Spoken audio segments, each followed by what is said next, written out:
Hello.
Hello, this is Mary.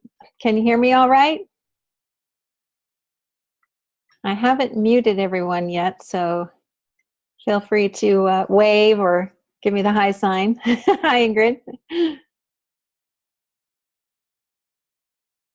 All right, just unmuted you, Ingrid. Okay.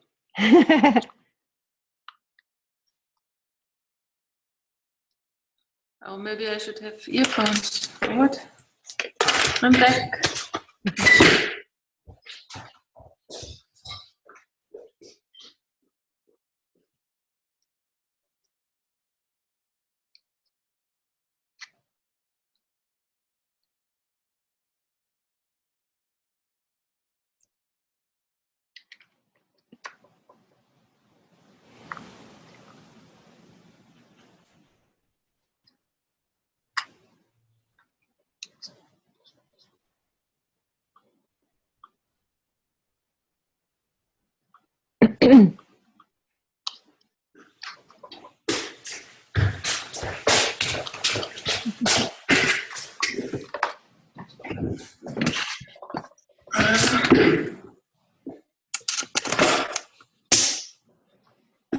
Hello? Hello, I can hear you. Yeah, that's better. That's much better. I will leave everybody's mics on for a minute here till we start. Mm-hmm. Hi, Juliet. Hello. Hi, Lois, Leslie, Gavin. Somebody's named Family. I don't know who that is, but welcome.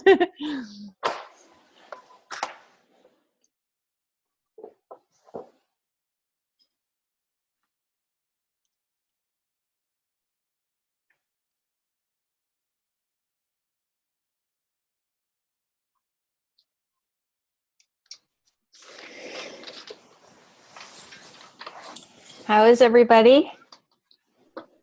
Fine.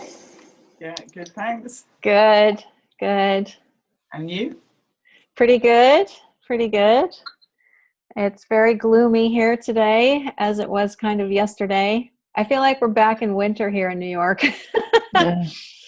It's the same here in Denmark. Really? It's cold, yes. Yeah, it's been really cold here. Really cold here. I'm worried about the flowers that are trying to bloom right now. They're all going to get frostbite. Hello, I see somebody joined by phone. That's me. I'm trying to figure out how this whole thing works. Oh, Lois? Yes. I don't know. Did you get the link to click on? I clicked on the link and I can see you, but my microphone isn't working and I don't know how it works. Okay. Well, we'll just have you on the phone then. Okay.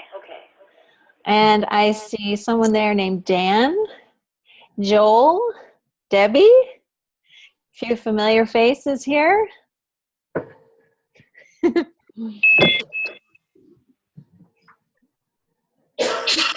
Iris. All right, we'll give people about another 60 seconds and then I'm going to go ahead and start.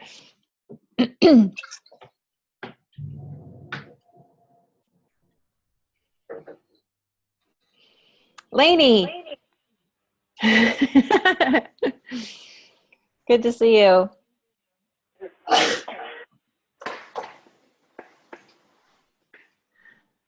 Okay. Like I said, I think I'll start at about 1 minute after.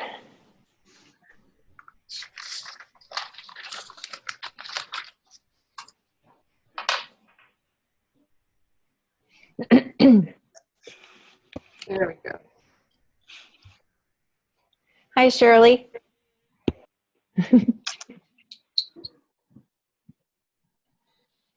All right, I am going to go ahead and get started. I think the first thing I'm going to do just to make sure there's not a lot of background noise is just to put everybody on mute, but I'll unmute you later in the conversation so this can actually be a conversation and not just me yapping. So I'm going to go ahead and mute everybody.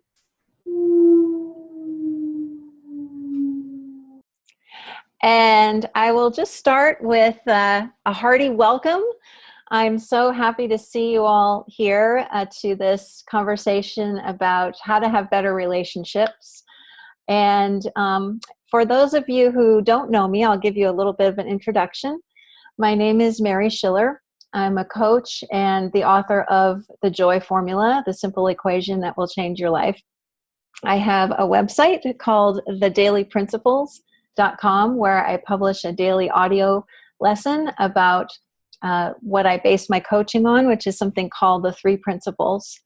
And at the end of this talk, I'll give you some information about a couple of ways that you can interact with me. But I want to make sure and let you know that if you want to have a personal conversation with me, or you have a question for me that you'd rather ask offline, you can always email me at mary@thedailyprinciples.com. So with that out of the way, I will get started on our talk. And welcome to all the new people joining. Just so you know, I have everyone on mute, and I will unmute you a bit later after I've done a little bit of an intro so that you can participate. And if at any time, those of you who are on computer, you want to ask a question, feel free to type it into the little chat box. You'll see it at the bottom of your screen. You can type it in there and I can be sure to see it and answer any questions that come to you as we're going along. So I'm going to assume that you're all here because there is a relationship or maybe more than one relationship in your life that you wish was going a bit better, or has been a struggle for a long time, or just seems kind of stuck in one place, or you seem to have the same kinds of feelings about it that you've had for a while and you're not sure how to move forward. If that's so, maybe you can wave at me or type something into the chat box so I know that I'm not alone in that. I'd like to start by sharing a little bit about my own personal journey with discovering a better way to fix relationships that are having difficulties. So a few years ago, my Juliet says a handful of relationships she has. She wants to correct. So a handful of years ago, I was having a real problem in my marriage. My husband and I got married in 1997, and we had a bit of a rough go right from the beginning because of some circumstances that were beyond our control. And we kind of just never recovered from that, it felt like to me. And when it was around 2007 or so, 2008, when I realized that we were in deep trouble, like things were just not going well at all. I felt very distant from my husband, Jeff. and I felt like we just weren't connecting really in any way. There just seemed to be a growing divide between us, and I couldn't figure out how to jump over it. It just kept getting bigger and bigger and bigger until I think it was the end of 2011. We decided to separate because we had just gotten to a point where there was no communication. There was no real intimacy. I didn't understand him. He didn't understand me.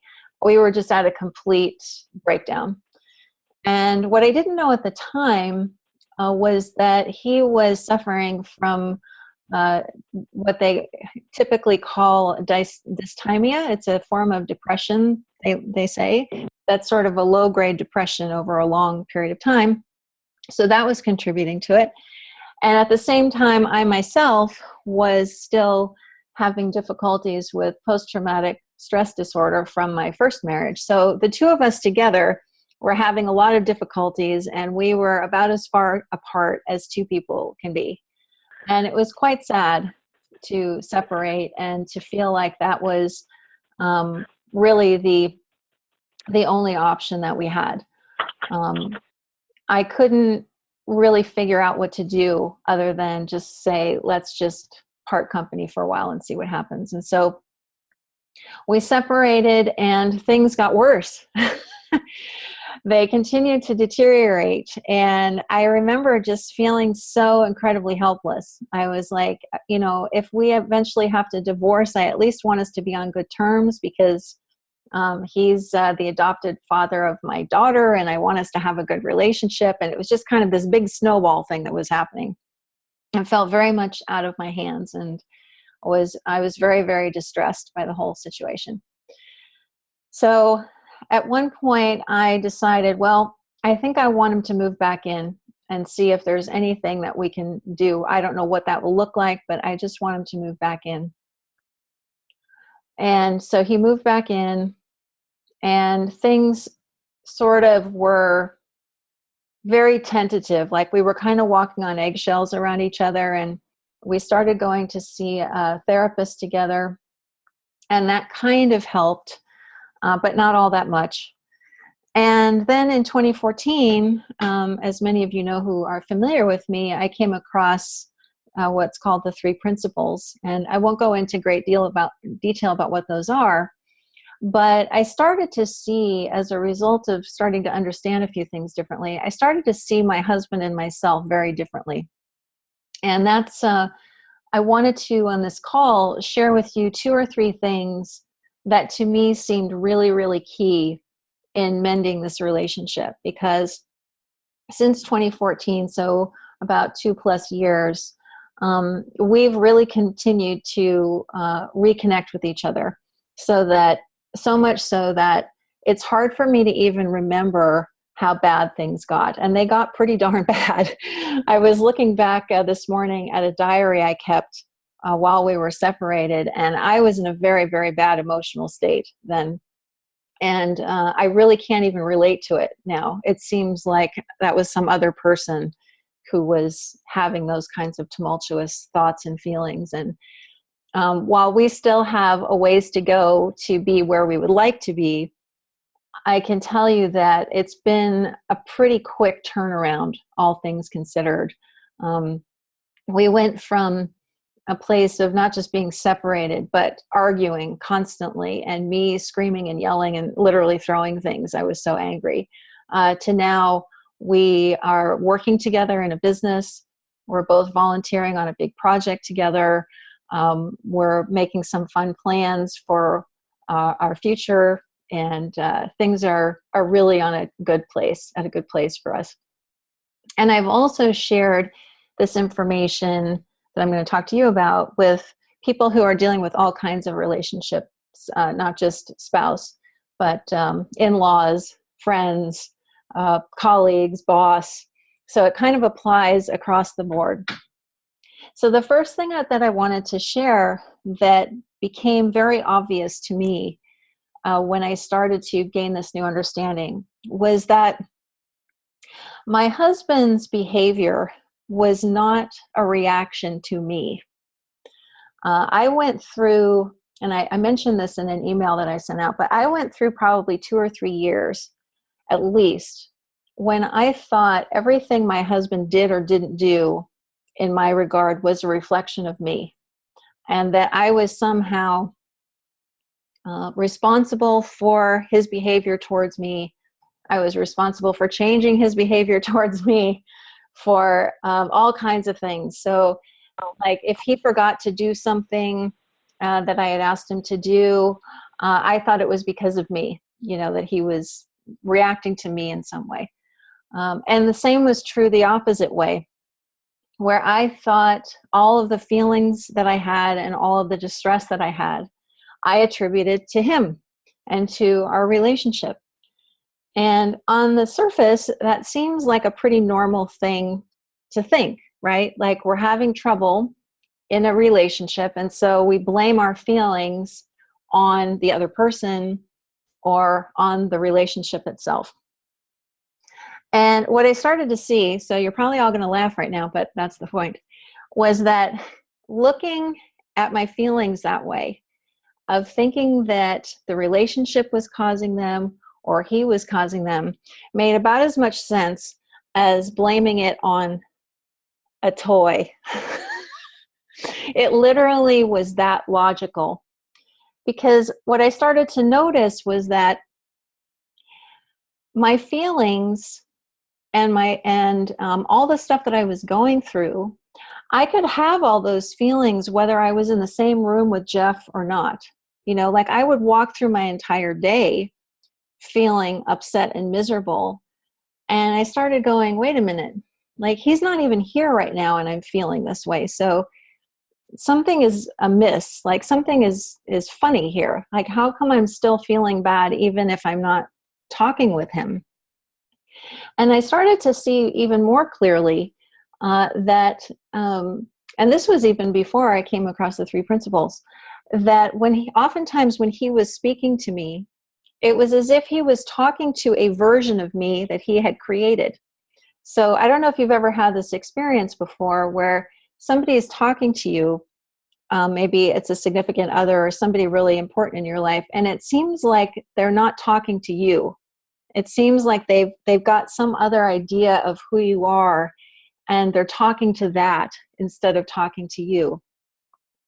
So to kind of summarize that, it was like, okay, if I'm feeling this way and my feelings aren't coming from the relationship and aren't coming from Jeff per se, then where are they coming from? And it wasn't until I started to see the principle of thought, as it's called, that I started realizing that I was really causing this inside myself. And that Jeff, aka this stuffed toy here, had nothing whatsoever to do with how I was feeling. And it took me probably, honestly, about a year to really see that in relationship to him, because like he would do something, I would feel annoyed or frustrated, and I'd have to take a step back and go, wait a minute, it's my own thoughts I'm reacting to, not to what Jeff is doing or saying or not doing. And I can't overemphasize what a difference just that bit of insight made. I can give you another example from somebody I've been working with for a while, where she's had a rough relationship with her mother-in-law. And just recently, they had somewhat of a health crisis in their family. And the mother-in-law was having a very strong reaction that in the past would have really bothered this friend of mine. And since we've been talking about this and talking about the fact that other people can't make us feel a certain way, when she looked at her mother-in-law's reaction that normally would have upset her, she said, all I could see was what she was doing to herself and how much distress she was causing in herself. So there's a real,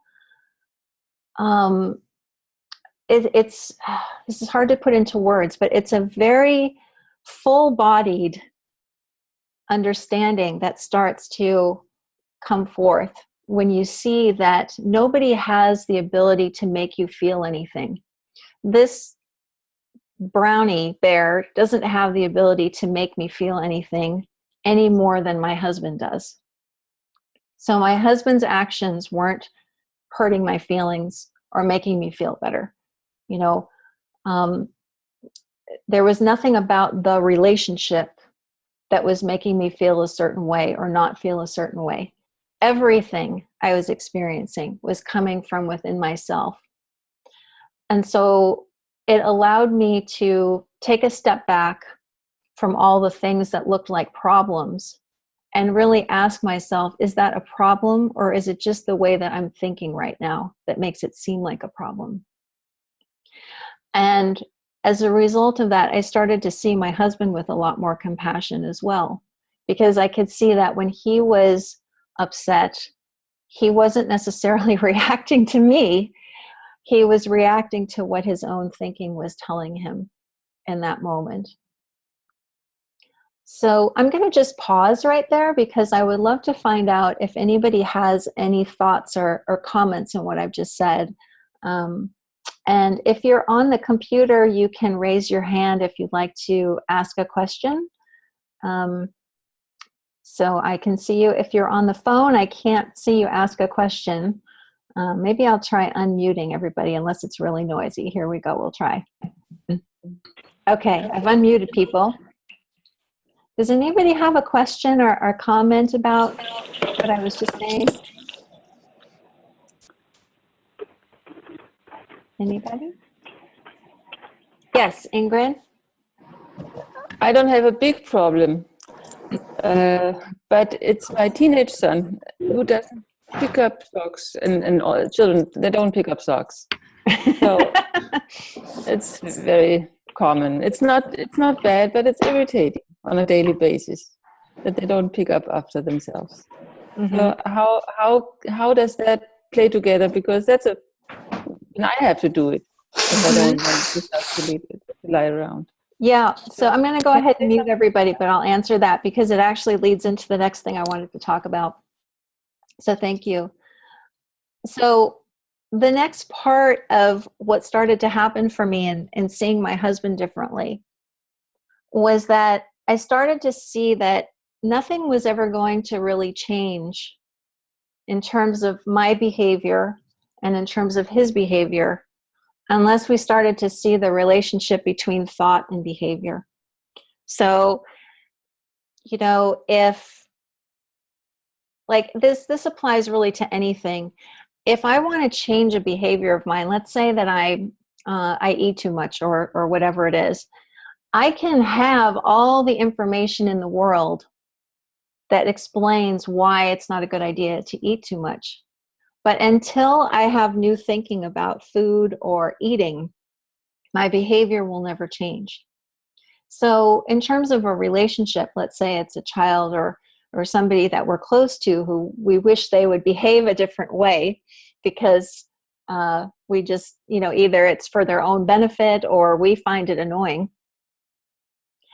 It's a way of understanding that unless that person has an insight into why that change is important for them, it won't change.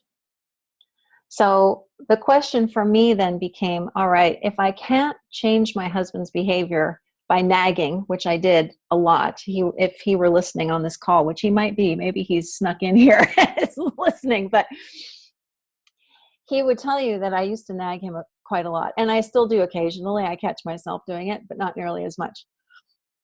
It's never going to work because somebody they might take the bait temporarily, but unless they understand from a very deep place that that's something that they really want to do, their behavior won't change.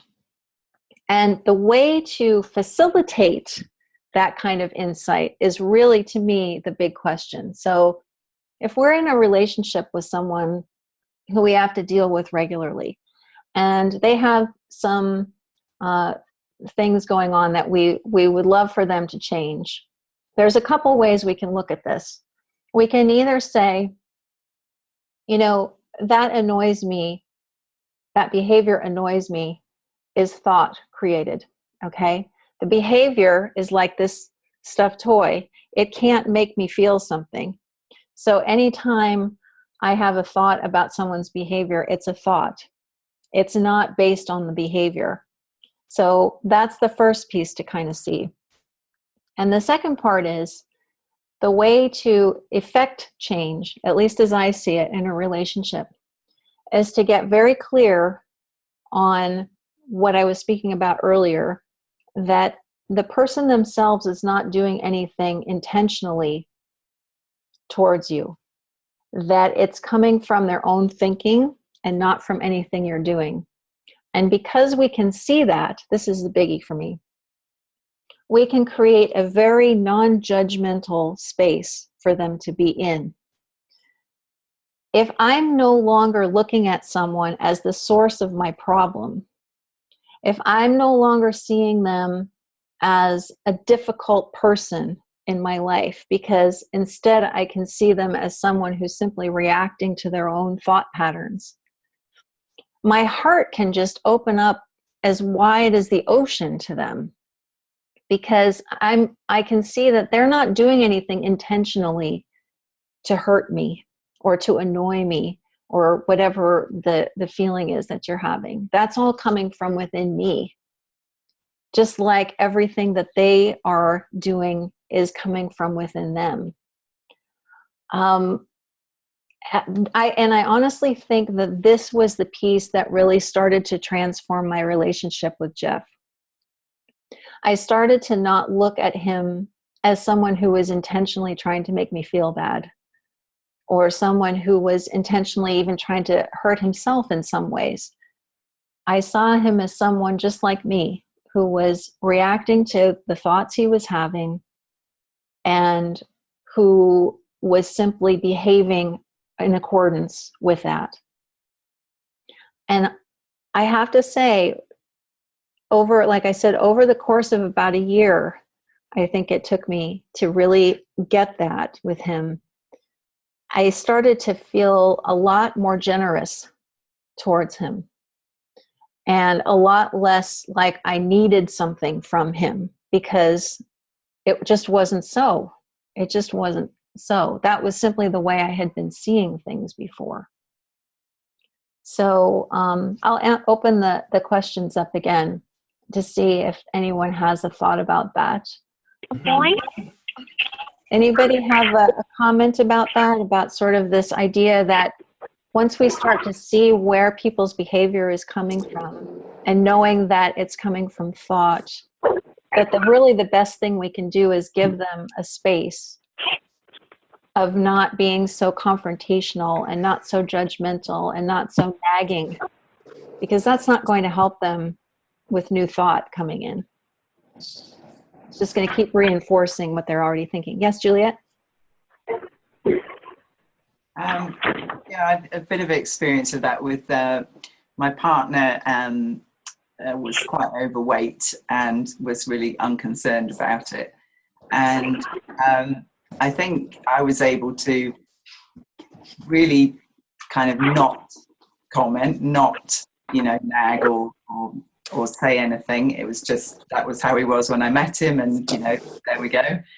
But then you were saying about, for other people to change, they perhaps need something that challenges their thinking. And in his case, it was a work-related issue that he actually needed to lose some weight for his job. And I've kind of watched with admiration as he's kind of taken up running, changed his diet, and, is gradually losing quite a lot of weight. And it was, in a previous relationship, I've experienced, like you, the effect of that, not very effective. And it's been really lovely to be able to kind of just be supportive, but not feel that it's dependent on anything from me, if you know what I mean. I'm not pushing it or making it happen. He's making it happen because he's decided that he wants to make it happen. And it's, yeah, interesting. Yeah. Yeah. Thank you, Juliet. That's a great example because, you know, I think this is the tricky part, and this has been hard for me personally, is that when we really care about somebody, you know, or we're in a relationship that's significant to us in some way, you know, we really feel like we have to do everything we can possibly think of to make things better. And I have always been that kind of person where I would sort of hang in there and try things and just do whatever I thought I could do to help another person or to, you know, make something change. And I've just seen over these past couple of years that the more and this is going to sound really weird, as I'm about to say it, I think this is going to sound strange, but the more I've simply noticed my own self and what's going on within me, the better our relationship seems to have gotten. The more I've been able to focus on looking within myself and seeing, oh, wow, you know, the reason I'm actually feeling upset right now isn't because Jeff did or didn't do something. It's because I've just got some really kooky thinking right now that's making it look like that. The more I've kind of moved the spotlight back towards myself and off of him, the better things have begun to go between us. And I think it's because I really saw very clearly that as much as I had good intentions all that time, I was really doing all the wrong things. You know, all of like I mentioned in a couple of emails, you know, I had always been taught with anybody in my life that the way to solve problems was to talk through them. Can anybody else relate to that? You know, you're supposed to talk things out, not leave. You know, my mother used to always say, don't let the sun set on your anger, and, you know, talk things out with people and all that stuff. And I am pretty much at the opposite end of that now, where if I am at a point with anybody, not just my husband, where I'm kind of worked up and I'm feeling like there's something we need to talk about, that's a pretty big clue to me to keep my mouth shut. Because in that moment, I am not coming from a very centered place. I'm coming from a place with a lot of really stirred up thinking and emotions.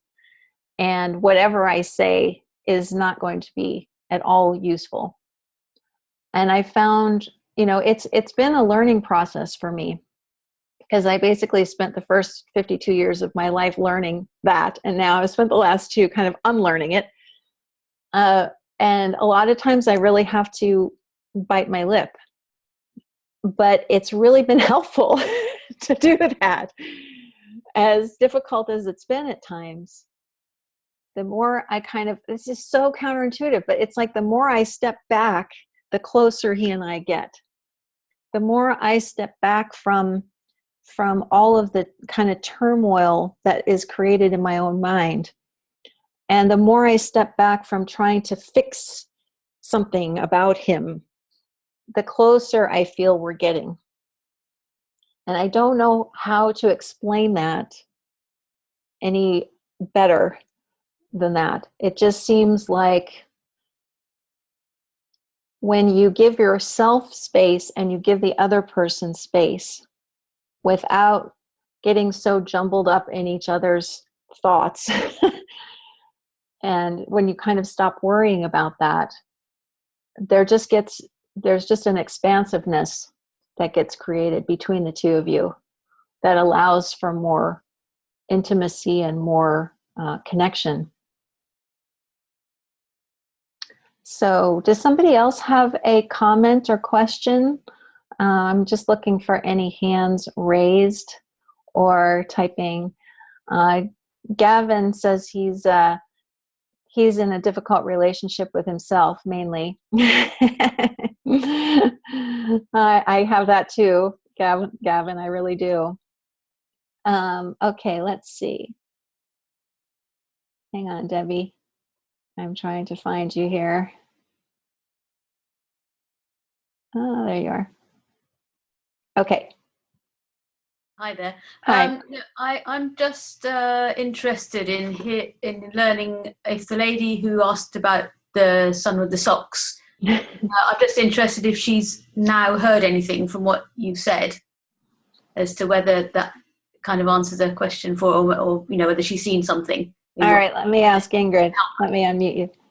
All right, Ingrid. I'm trying to process it. Of course, if it wouldn't bother me, then it would be much. There would be more space for everybody in the house to be as they are. But I don't know how, if I can remember that, if everything is lying on the floor. I'm looking for a sock right now, but I don't have one. So It's not only one, it's many. I'm going to use this pencil. Okay. So the sock is like this pencil. Does this pencil have the ability to make you feel something? No. No. Right. So what is making you feel something when you see a sock on the floor? The thought that I don't want it there.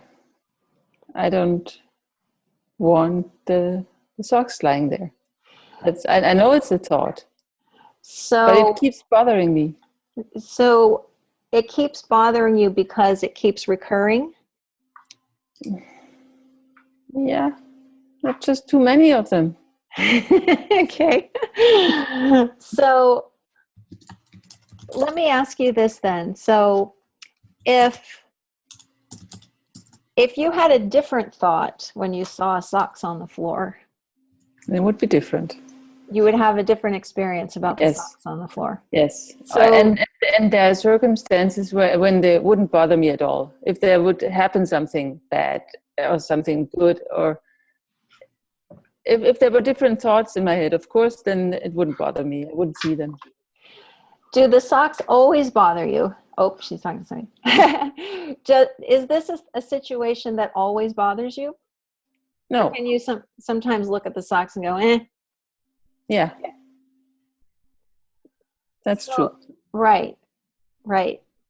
So is it possible then that when you have, if you catch one of those thoughts in your head of, oh, I'm really bugged by these socks being on the floor, is there a way for you to see that as neutral, that thought, and not as something that is important?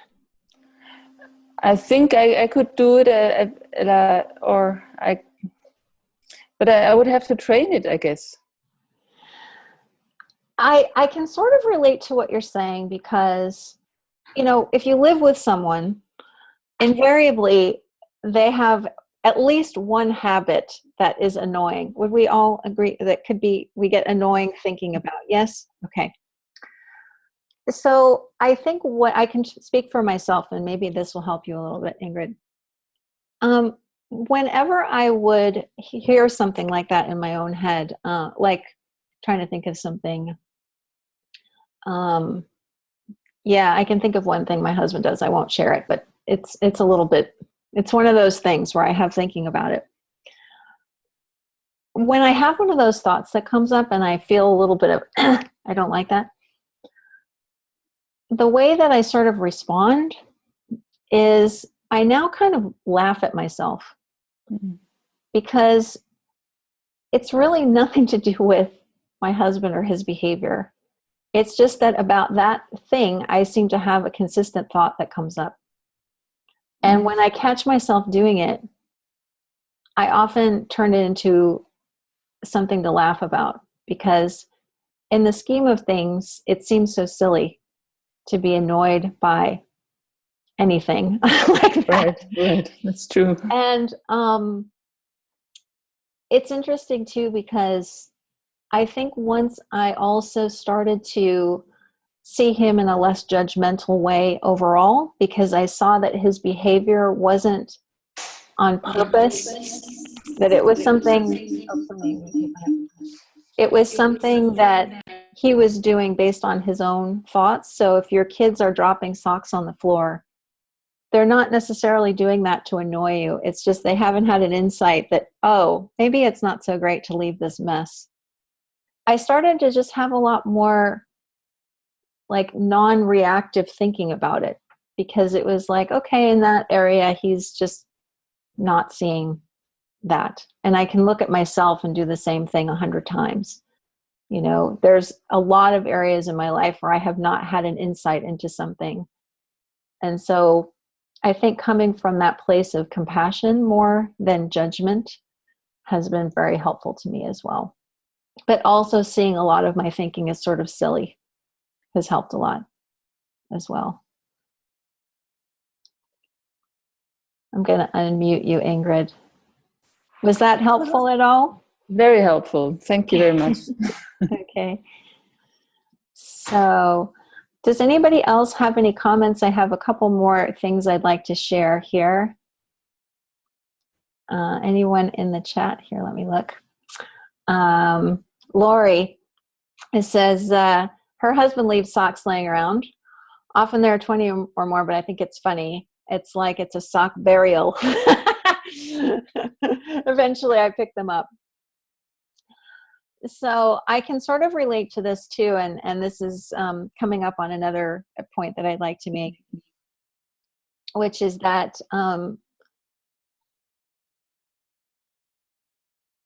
so right now our daughter has been living with us, and we have a very small apartment, but she's been living with us for about a year. So it's a 1-bedroom apartment, so she sleeps in the living room, and my husband and I have the bedroom. And it's only 600 square feet. So it's a small living space. And let's just say she's not the neatest person in the world. If I turned this camera around, you would see the evidence. So I'm not going to do that. But suffice it to say, if I look over here, I can see a lot of stuff lying around. And at first, when she started to leave this kind of mess around, I had some of those same kinds of thoughts as you did, Ingrid and Lori. And I thought, you know, doesn't she appreciate the fact that we're saving her a lot of money in rent right now because she's doing her research and she needs a place to live here in New York? And, you know, she could at least keep the place clean, because I know this is sort of her bedroom, but it's also her living room. And I had all this kind of running dialogue in my head. And then one day, I kind of saw what I was doing to myself. And I saw that by paying any attention to that thinking, I was really taking away from the experience of having her here. That it was stopping me from enjoying the fact that she was living here for a year. I mean, she's 27 now, so this may be the last time we live together. I don't know, until I'm in a rocking chair. And maybe she's taking care of me. I don't know. But I kind of saw what it was getting in the way of when I had given space to thinking like that. And so it was like, wow, if I just kind of ignore those thoughts that come in, what will happen? And that's what I started to do. If I found myself kind of caught up in that, I'd sort of wake up. And all of a sudden I was in this space like, wow, it's really cool that she's here, you know, because this isn't something that I expected would happen. I didn't know she was going to be able to live here for a year. And suddenly all the stuff around started to look like beautiful evidence of her existence and her life, her dirty laundry, her piles of books and papers, and all of the paint. She's doing art in here, and she's painting, and so it just suddenly all seemed beautiful to me. And I thought, that is so interesting how by just ignoring that kind of thinking that was really stirring me up, I saw her and this in a very different way. I see Sandhya has her hand up. Hold on, Sandhya. Let me see if I can unmute you. There you go. Hello. Hi. Hi. So the socks, the socks, I see that as a metaphor. things have been going great at work, but the last week I've just been exhausted. And, I found that eating at work has become another OCD thing. And I was trying to look at it like, what is going on here? Why am I doing this? And it seems like I've got socks to pick up. Like, people bring loads of socks in every day. And I just don't want to do it all. And I feel like I have to do it because that's my job. And sometimes I'm not sure what to do, although that really isn't an issue. Usually something shakes out. So it seems to be something about, I hate to use this word, self-care and boundaries. And what I'm afraid of is I made a pact with myself not to eat on the floor or to eat on the run for 90 days. So I am officially announcing it, 90 days, no eating on the run, which is going to be a big deal for me. It's a big deal because I'm always like, quick, I got to help somebody, just shove something in my face. And it's not giving me a sense of satisfaction. In fact, even after, last night, and I'll come to the point, last night, the staff was like just sending people to me right and left. And it was great. I was helping them. But I realized I wasn't feeling satisfied. I'm like, what is wrong here? Because I'm doing everything I can. It should be enough, yet nothing was enough. So I realized it's not what I'm doing to them or with them. I'm just at this point like, I'm not sure what it is. So what I'm hearing in your question, Sandhya, is something that I think a lot of us can relate to, and I certainly can, which is that, and I kind of alluded to this earlier, where the less I saw that I was responsible for somebody else's experience in life, the more I saw that their experience that they were having was a result of what they were paying attention to in their own heads, the less the burden of creating a good experience seemed to fall on me. Does that make sense, what I'm saying? Yeah, it does. So it kind of erased my need for even considering that word boundary.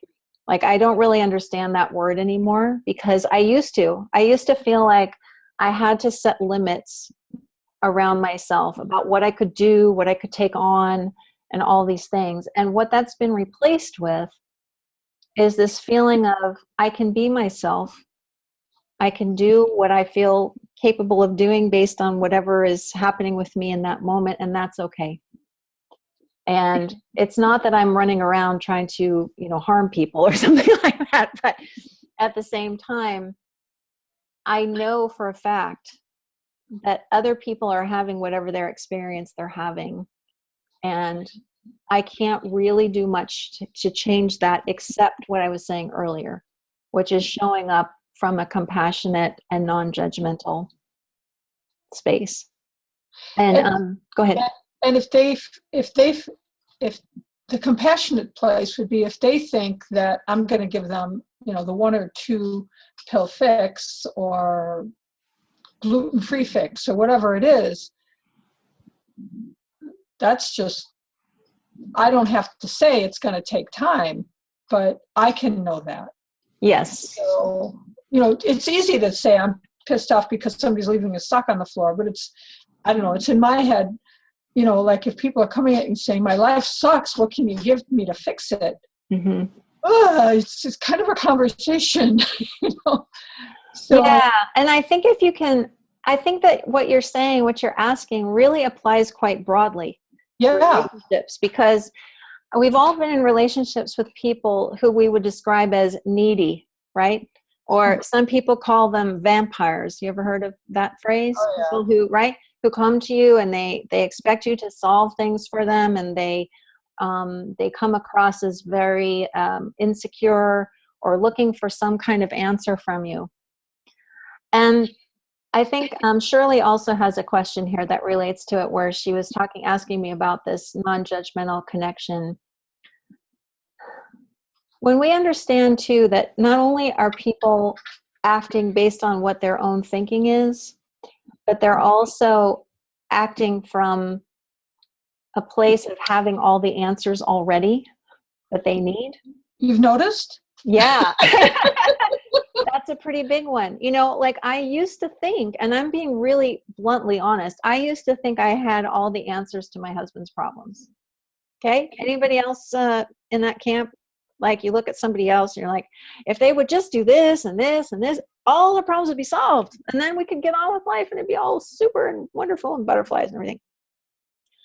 Well, that's not true. I've learned that the hard way. And I've seen over and over and over again that the more I allow him space by not trying to crawl inside his head and fix something, the faster he is able to come up with solutions on his own. So even going back to Lori and Ingrid about the socks on the floor, if you are able to be in the room with that person, and even if you have thoughts like that, just let them go by and don't, just try not to engage with them. Just see them and kind of go, not interested in dealing with those thoughts right now. People will feel that and they will start to change. They really will. I can say this unequivocally because I've seen it over and over again in my own relationships and in other people that I've worked with. And so I think really it's about, first of all, being non-judgmental of ourselves. Like, I don't want you to go home feeling badly if you have a sock thought, you know, because we can't control the sock thoughts. They're going to come up, you know. So coming from a place of being non-judgmental of our own thinking and our own behaviors, I mean, that seems also very, very important in my own experience and everything else. Somebody, Ingrid, you said that enjoying the presence of my daughter made something click. You know, I think that we can get really caught up in that stuff, though. Those things that seem, you know, thoughtless that somebody does. And we can forget that we're actually talking about a beautiful human being that's just got some thinking that tells them they should leave socks on the floor. All right, I'm going to get to Lori here. Hi, Lori. Hey, can you hear me? Yes, I can. Okay. Okay. So I have an interesting relationship with my students because I teach, and oftentimes I'm annoyed, especially with one class. The students are walking in late. I have to repeat everything. I did an activity last Tuesday where one girl sort of in the middle of it said, well, can I just go work on my paper, and not really seeing the value of the activity. And it, really pissed me off.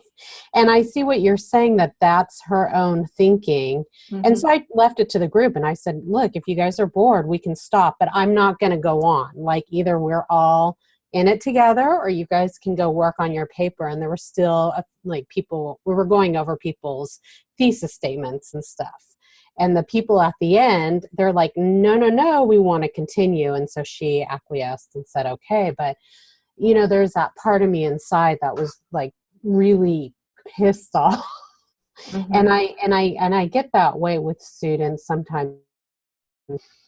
It's like, well, there are boundaries of the class there, and mm-hmm. That's sometimes my thoughts get a little out of control.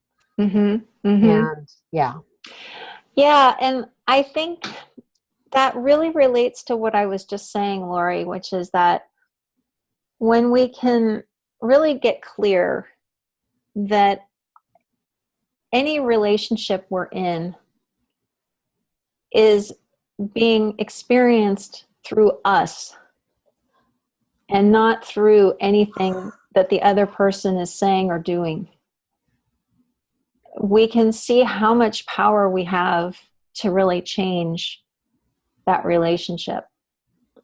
And so if you, in talking about your students, if you can continue to see that you're thinking about them and even if you're not aware of whatever the thoughts are, it really doesn't matter. If you just have kind of that ugh feeling inside, like, oh, I wish they would just whatever, you can just kind of notice that and just take a time out. And I've just found that when I take a time out, when I get into that kind of screwy headspace, suddenly I start to see that the person in front of me, whatever they were saying or doing, is this amazing being that has got more potential than we could ever know what to do with, and has their own access to all the answers they could ever need. And if they're having a bad day or a bad week or a bad year or years, it's not a reflection of who they really are. It's just a reflection of the fact that they've been listening to some screwy thinking. And I have to tell you that when that got clear to me, I looked back on the many years that my husband and I were really struggling, and I saw both him that way and myself that way. And I said, no wonder we felt so far apart, because he was really caught up in sort of depressed thinking and listening to it and believing it. And I myself was caught up in, why isn't he loving me more? What's wrong with me? What can I do to change it? That's kind of all that was happening. And it's no wonder we were completely living in our own worlds. There was no room for any other kind of thought or feeling to come in. And when I started to just kind of go, oh, that is a thought I'm having, that doesn't reflect Jeff, because Jeff can't be contained by whatever this thought is that I'm having about what I wish he would or wouldn't do.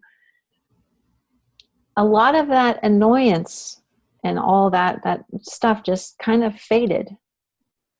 That's not to say I still don't have some, because I do, but it just doesn't last very long. It lasts, like Jeff and I were saying recently, that, we might get testy, but it lasts for like 2 minutes and then it's gone.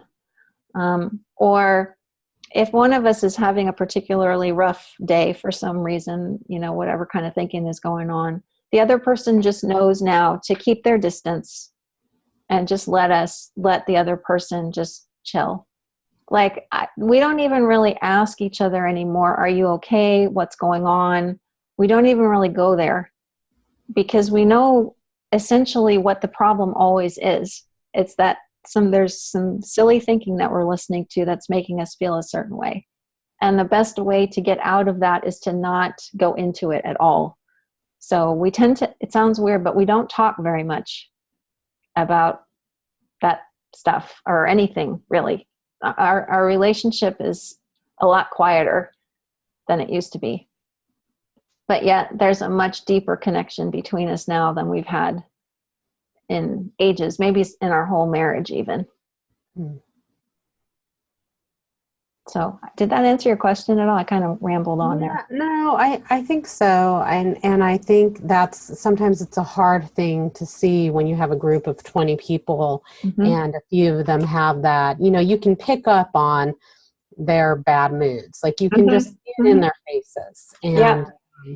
And for me, that's hard to ignore sometimes. And when I know there's something wrong, I do ask them what's going on. Sometimes it's, some of them are having a bad day and really do just want to talk a little bit. Like I have some students are having some pretty big issues in their life. But oh, I lost you there, Lori. I lost Lori, but I'm gonna mention something about that. And again, this is gonna sound really backwards, but I also, if I see somebody that I'm in a relationship with, where it's a husband or a student or anybody, I think that there's a different way of caring for one another when you start to see things from this perspective.